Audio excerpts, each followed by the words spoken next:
Hello everyone, the MLG Skylander Man 360 here today, and today we are reacting to Gru versus Megamind. This is Death Battle's newest episode. I'm going to be quick on this, and I really want to say it. I have watched both of these movies when I was really young. I remember watching Despicable Me for the first time, and I remember the fact that Gru managed to punch a shark in the nose, the most sensitive spot for a shark. And from Megamind, I remember the fact that he defeated the hero, and I quote, didn't really. All he did was because he had to go through a depression arc, which was interesting to see. And the fact that Gru and Megamind grew villain to hero is probably one of the best things here. Now, my thing is, where will this fight go? Because this is really, really interesting to me. As for Gru, I remember he has all these gadgets, such as the fart gun, he has the freeze ray, and for like Megamind, the dehydration gun, or even the laser that requires the sun, which I wonder what they're going to do here, because this is interesting. They also have brainbots and minions in here, so this is going to be more of a really debate on the whole army idea here. But anyway, guys, without any further ado, let's begin the reaction.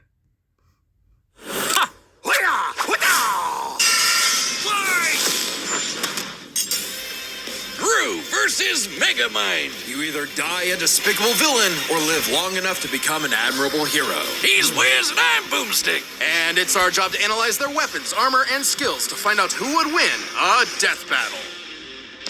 Alright. I think I just saw a minion. Evil never dies. It merely goes dormant, waiting for a villain to arise and spread its name to the darkest corners of the earth. Like a man so evil, he cuts in line at the coffee shop and makes balloon animals for kids and then pops them in their face. What a despicable man. The world would surely tremble at his name, Gru. Really? Just Gru? Doesn't have some sort of stage name or like doctorate or, you know? Felonious Gru, son of the supervillain known as the Bald Terror. Oh man, he's so dead. Even as a small child, Gru had big aspirations. He could make rocket bikes, cheese rays, and this dog? And his arsenal grew even more with the help of his new best buddy, Dr. Nefario. See? Now that's a supervillain name. Come on, man. With Nefario's help, Gru's gadgets grew gadgets. Flamethrowers, sticky fingers, fantastic entertainment for 2-year-olds, and a fully weaponized airship. Though I must question this thing's aerodynamics. It's loaded up with wing-mounted machine guns, a rocket thruster that can escape the Earth's atmosphere, and a whole lot of missiles. Despite the impressive firepower, Gru's go-to weapon seems to be his freeze ray, which can encase most people in ice with a single shot. With his gadgets and gusto combined, and a little teaching from the School of Villainy, Gru started making strides in the underworld of evil. He swiped the crown jewels when he was only a kid, nabbed the New York City Jumbotron just for fun, and even stole both the Eiffel Tower and the Statue of Liberty. From Las Vegas. Yeah, Gru was bad, but he wasn't good at being bad. A lot of his schemes kind of blew up in his face. The line dividing genius from moron is a thin one. Just look at us. Oh yeah, my back hurts from carrying all the genius between us. Regardless, while Gru may not have been the infamous villain he'd hoped, he did earn the loyalty of a few... Hey, can you break this cannot down just for come me? during the analysis. Sure. You The first step stupid for ass. using the quadratic Oh my form. lord.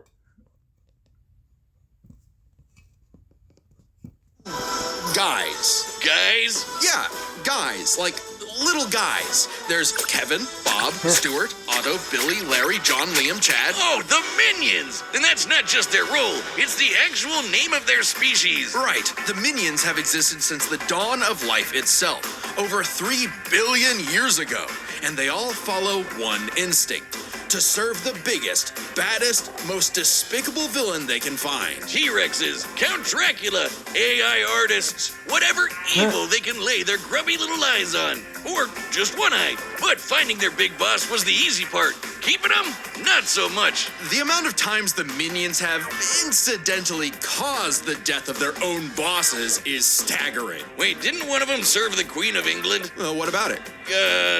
nothing. The minions witnessed Gru's villainy firsthand and decided that he would be the next big boss they follow. It worked out like PB&J, because like Gru, these guys do machines. The minions invented the fly swatter centuries before humans did. They somehow crafted light bulbs and instruments while living in the Arctic. So, naturally, building Gru's absolutely massive evil lair proved a simple task. They're geniuses. They once pulled off a jailbreak by building a flying machine out of prison outfits, fans, computers, and toilets. Aisle seaters are in shambles right now. And they're seemingly invulnerable, having been smashed flat, set on fire, and exploded by missiles even inside their own mouths. But also, they're possibly immortal? Kevin here has been around since the dawn of their species, which means Kevin is 3 billion years old. And their numbers Jesus keep Christ. increasing.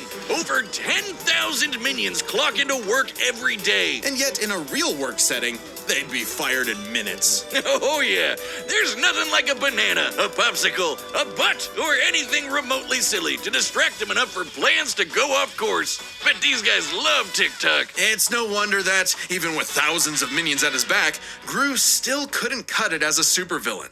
Maybe it was time to hang up the freeze ray for good, but not before taking a chance at his ultimate dream. Still Damon! Easier said than done. Oh no, really? The moon? When he couldn't get the shrink ray he needed on his own, Gru required a new, even more despicable weapon. Children. Specifically, adopting 3 girls. And somehow it worked. Crime of the century, here we go. How tragic that through all the dance recitals and unicorns, Gru discovered the joys of fatherhood. Oh, story of my life. God, I'm so proud of her.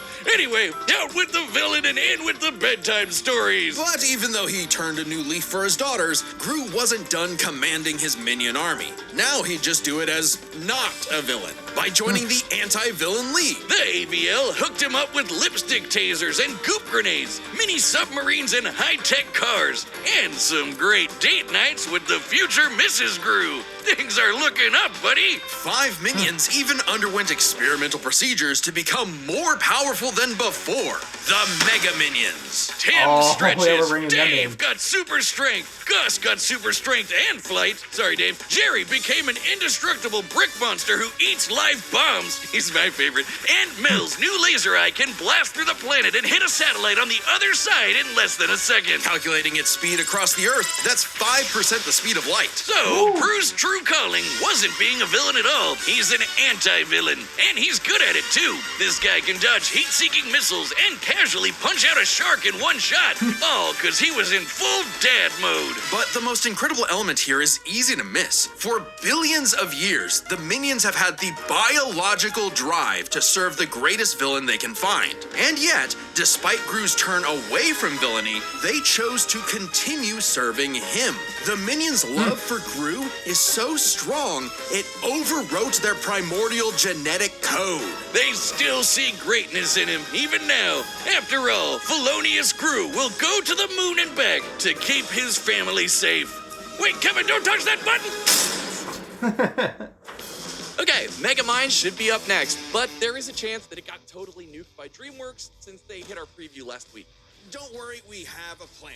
You can watch the complete Gru vs. Megamind episode on deathmetal.gg. That's our website. Oh. It has every episode of Death Metal uncut, unfiltered, uncensored. Even the weird ones. It's kind of like our own private Patreon with memberships that support the show directly. And for this week, you can get a membership for a month for free by using the code PRESENTATION. All caps, that's important. Being a member gets all sorts of extra goodies and behind-the-scenes stuff, but the important thing is you'll be able to watch the unaltered Gru vs. Megamind episode for free. So head to deathbattle.gg right now and use code PRESENTATIon for a free month of membership. All caps, remember. With over 500 million items, Oh, Walmart has that's why it's so short. I was like, why is the episode shorter? What happens when the villain wins? On a grim, dark day, the citizens of Metro City learned the horrifying answer to that question when their hero, their Metro Man, was lost forever. Bested by the fearsome supervillain destined for greatness, Megamind. Cause if your rival's name is gonna be that on the nose, you better match that energy. Their feud goes way back to when they escaped their dying planet Superman style and immediately got in each other's way. While Metro Baby landed in a nice and cozy home, he caused the weird blue kid to crash land in prison and literally grow up behind bars. What kind of city government would make the kid stay in jail? And it wasn't as bad as you'd think. He was a perfect fit for the Metrocity prison for the criminally gifted. Metro City. But while everyone outside bars loved that new kid who could fly, they weren't too keen on the boy with the big blue head and his constant string of destructive accidents. So if he was going to be the bad guy no matter what, why not embrace it and become a true supervillain? Sounds kinda like you. Megamind is a genius inventor, creating weapons to stage prison breaks before he can even talk. It does sound like me. With a bit of tutoring from Machiavellian in the ways of wrongdoing, he got to work on his crime-starting career, facing off with his destined rival over and over again. And Megamind's got everything he needs. An invisible car for getaways, assuming he can find the thing. A hoverbike for flying and shooting at the same time, if he can multitask. Lasers, bombs, bubble guns, baseball bats, jet boots, and more galore. But his go-to is the D-gun, a laser pistol with various possible effects, such as destroying, decelerating, demoralizing, de-locking, de-gravity thing? I wouldn't expect a guy calling himself Megamind to have the best name ideas, Wiz. He probably based the entire thing around his favorite setting, dehydration, which turns people and objects into tiny cubes for easy storage, though they can be returned to normal with a drop of water. He did keep the whole mind thing running with his horde of henchmen, the Brainbots. These mini-mechs follow Megamind's every command, even pulling off the most incredible drone show you've ever seen in your life. Which, according to the director's commentary, is made up of over 100,000 brainbots. Though, ironically, I wouldn't call his brainbots, smart. That designation goes to Megamind's proper minion, Minion! Minion serves many roles for Megamind. Sidekick, guy in the chair, awkward sibling relationship despite technically being his pet. The best fish friend you could have in your plans to kidnap news reporter Roxanne Ritchie to piss off Metro Man for the 19th time this week. Or for the final time. Children, shield your eyes! He did it! Thanks to his most powerful invention of all, an orbital death ray that could shatter mountains, Metro City's hero had fallen. It was Megamind's time to rule. And he had no idea what to do next. With Metro Man dead, what was even the point? Clearly, he needed a new superhero to fight. And apparently, he could just make that happen. With his diffuser gun, he injected this loser with Metro Man's DNA, turning him into Metro Man 2.0, Titan. Megamind even trained him himself, using his disguise generator and expert acting skills. What a performer! But for all his smarts, Megamind is a terrible judge of character. When Titan turned tyrant, Metrocity needed yet another superhero to save it. Metro City. Thanks to some encouragement from an old friend, rival, who wasn't actually dead at all and just let all of this happen despite having godlike superpowers. Thanks to some encouragement from a very experienced friend, Megamind stepped up to the plate. Hey, he had the moxie for it. Megamind's tanked explosions and dodged electric blasts. Titan was strong enough to toss around a skyscraper, and Megamind put up a solid fight with his mech armor. A suit specifically designed to mimic the pilot's movements, whether it be lamppost sword fighting, busting a move, or being surprisingly stealthy. And with quick thinking and some hench help, Megamind taught Titan a lesson he knew all too well. The bad guy always loses. So the city decided to just forgive Megamind of all his years of terror and destruction and call him their superhero.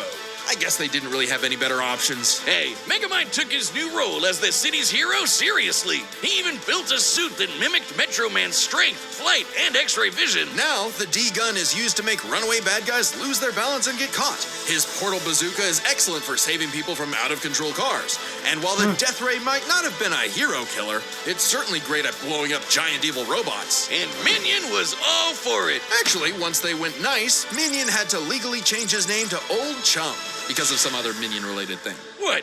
You mean the yellow guys? No, I mean they got a cease and desist from Mr. Minion's Meatsicles. Sounds delicious. I'm still gonna call him Minion. You can't break up this duo. Even as Megamind uses his tools for good, destruction still tends to be inevitable. To the point that, as the new mayor of Metro City and his new partner, Roxanne instated a policy that anyone inconvenienced by a Megamind battle would receive a free cup of coffee. That sounds horrifically ripe for corruption. But that's why there's so many Starbuckses everywhere. At least the brain bots are covering all the cleanup. It's a messy job being a superhero, but Megamind's finally found his purpose, even saving the city from the Doom Syndicate, which is like 6 of him. Though not without some self-induced difficulty. You have an instant wind gun on your hip. Use it! Hey, with girlfriend, sidekick, and adoring fans to keep him going, it doesn't matter what sort of danger comes to town. Megamind will always rise up as the defender of Metrocity! It's Metro City!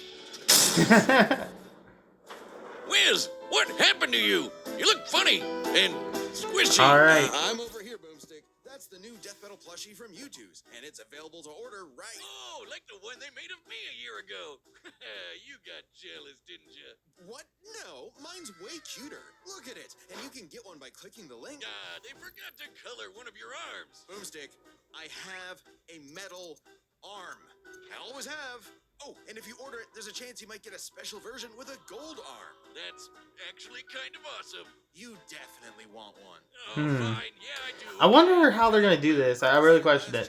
Click the link below to order. Because Whiz. it's more or less the fact that if you're using a D gun or Available again, so don't miss out. you'd have to really avoid that one gun. I'm being honest, like you got to avoid it. That's actually the crazy part for Gru. Like he has to avoid that gun, but then again, I do not know what's gonna happen here. I'm up for it. All right, the combatants are set, and we've run the data through all possibilities. It's time for a What the- death battle! Here we go.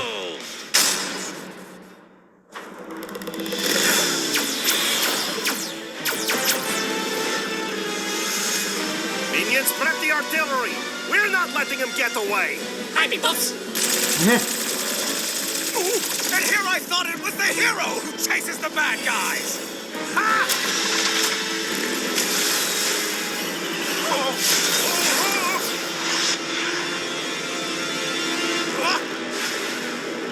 Yeah, they're coming right back at you. Minion, I'm going to need a new pair of pants.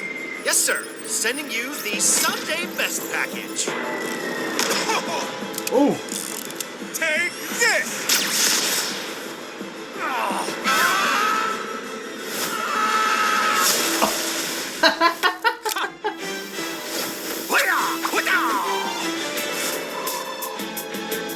Freeze ray! A dark color scheme! Shrink ray! Henchmen who look the same! Laser gun! A genius weaponry!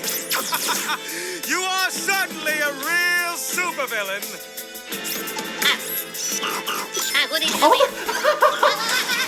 Oh crap. You're just missing one thing! And what might that be? Presentation! Minions, jeez. assemble! And start the music!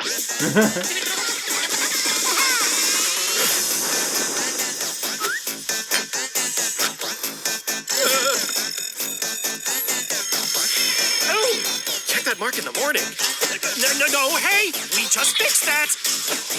Come on, sir, smash 'em. Oh, hey, that's kind of cute. Oh. You can't challenge Megamind and my own monstrosity? Do you even know who I am? Well, life is full of disappointments. Hey!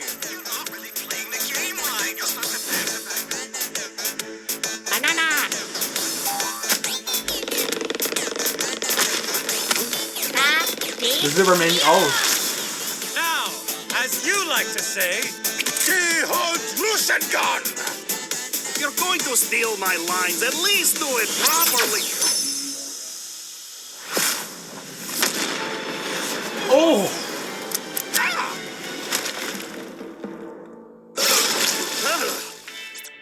Okay, thank you for the help. Minion, is the death ray ready? Approaching.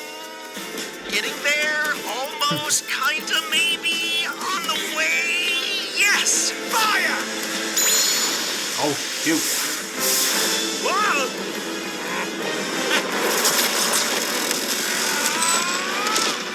Oh. Oh, Roxanne's gonna kill me.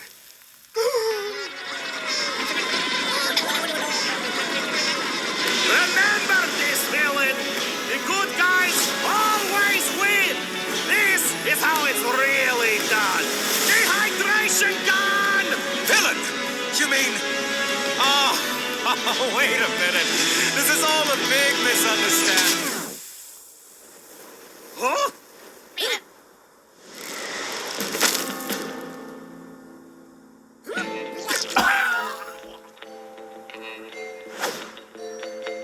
Oh, work is going to kill me for this. I guess that's 2 for Gru, 0 for Will Ferrell. With so many chaotic factors in this Oh, fight, it can get overwhelming trying to keep track of them all. So we'll break it down 3 ways: arsenal, minions, and skill. In terms of weapon versatility, Megamind definitely had much more to use. The D-gun alone had enough effects to match what Gru could do with nearly his whole kit. Throw in disguise generators, invisible cars, portal bazookas, and it's a lot for Gru to handle. Just one problem. Megamind might have had variety, but Gru's weaponry was far stronger in scope. Sure, Megamind's death ray could blow up a mountain, but Gru's shrink ray could take out the moon. And is much easier to use on top of it. Frankly, much of Megamind's deadliest weaponry would have little effect anyway. Check this out. When Gru first tried to get the shrink ray, he triggered a missile trap so explosive it created a mushroom cloud. Based on the size of the blast, that's about 4 kilotons of TNT. And all those missiles fired at him from point-blank range. Shockingly, that's about 38 times greater than Megamind's orbital death ray. And Gru kind of just walked it off. Megamind's mecha suit could take big hits like that, but Megamind himself? No. So Megamind would have a hard time blowing him up, but he could still dehydrate him, disintegrate him, freeze him, or even just turn off his gravity and send him flying into space, right? Sure, though Gru does have some similar weaponry. As far as arsenal is concerned, Gru could take out Megamind through sheer firepower, but Megamind could potentially counter with the D-gun's effects. It's a whoever shoots first wins situation. Their arsenals match up fairly evenly. But these guys aren't alone. Let's cover Gru's minions and Megamind's, minions. 1-to-1, one of Gru's minions was certainly more likely to take out a brainbot. Sure, minions may have the attention span of an iPad kid, but they can effortlessly hack, dismantle, and rewire most machines. Like, you know, Megamind's brainbots. And they just won't die. Certainly nothing the brainbots have can take them out. For all we know, the minions may be completely indestructible. To be fair, maybe one brainbot doesn't stand a chance against one minion, but there are far more brainbots than minions in total. 10 times more. And the brainbots are a much more organized and focused unit. Compared to the vanilla minions, maybe. But the mega minions are strong enough to rip and chop through metal like wet paper. Aunt Mel's got a history of destroying satellites with a laser beam strong enough to cut through the earth. So it's bye-bye Death Ray. But we can't ignore the most competent minion of them all. Minion. Megamind's minion. Old Chum. He's way more competent than Dr. Navario. Can operate all the tech like the mech suit used to fight Titan, and can match Megamind's brains and style beat for beat. Remember that whole presentation bit in the movie? Yeah, that wasn't Megamind. That was Minion. While Megamind's army lacks the power of, say, the Mega Minions, having a second in command who's just as smart and capable as him makes up for it, making a battle of their underlings too close to call. So, if neither of them has a clear edge in weaponry or their henchmen, what matters most isn't the tools themselves, but how good or bad they are at using them.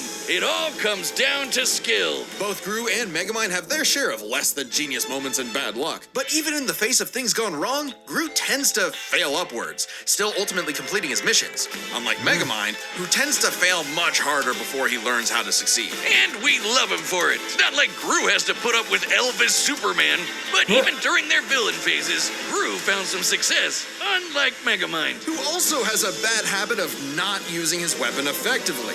Like never using the D-gun against the Doom Syndicate. Either because he can get easily flustered, or he just loves showing off. So it's more likely Gru could succeed in a whoever shoots first wins quick draw situation with their arsenals. Quick Draw is right. Megamind dodge an electric blast is impressive, clocking in around half the speed of sound. But it pales in comparison to Gru piloting hypersonic ships into space and dodging heat-seeking missiles at Mach 10, meaning he is fast enough to win that quick draw. Gru takes skill, which finally tips the scales. After a nail-biting back and forth, he has just enough to land the winning blow first, more often than not. Sorry, Megamind.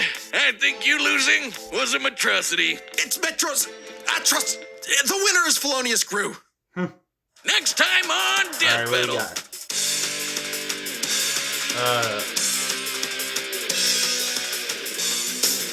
Oh, didn't you? Subscribe and join as a member to see more Death Battle. Thanks for watching. Bro, we just had. What the heck? Whoa, College wait, students what? get a Hold Walmart up. Plus membership for 50% We have already. We have a Plus chainsaw same-day net. delivery Another for chainsaw. groceries. What?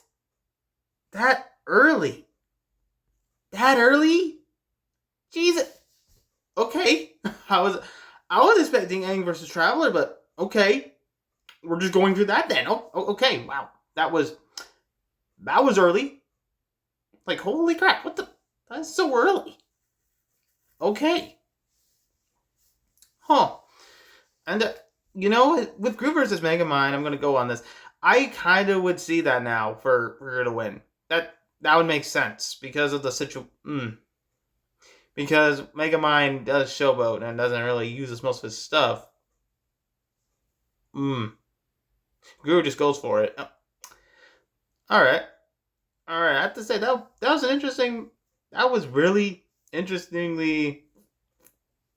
I never thought of that. Like, Gru does go more hard than Megamind does. That is very interesting. But yeah. Anyway, guys, if you enjoyed that reaction, please like, comment, and subscribe. And I will see y'all in the next one. Later.